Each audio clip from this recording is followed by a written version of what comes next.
ಜಮ್ಮು ಕಾಶ್ಮೀರದಲ್ಲಿ ಇವತ್ತು ನಮ್ಮ ಸೇನಾ ವಾಹನ ಅಪಘಾತಕ್ಕೀಡಾಗಿದೆ. ದೋಡಾದ ಕಣಿವೆಗೆ ಉರುಳಿ ಬಿದ್ದಿದೆ ಸೇನಾ ವಾಹನ. ನಿಜಕ್ಕೂ ಬಹಳ ನೋವಿನ ಸಂಗತಿ ಇದು.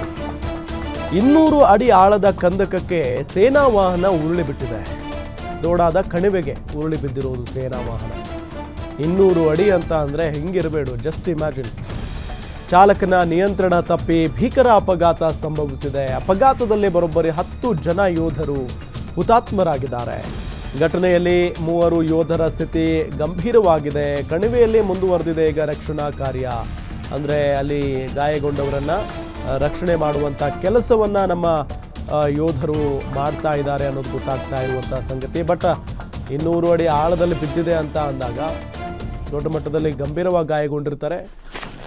ಮತ್ತು 10 ಜನ ನಮ್ಮ ಯೋಧರು ಹುತಾತ್ಮರಾಗಿದ್ದಾರೆ ಅನ್ನೋದು ಭಾಳ ನೋವಿನ ಸಂಗತಿ ಇದು.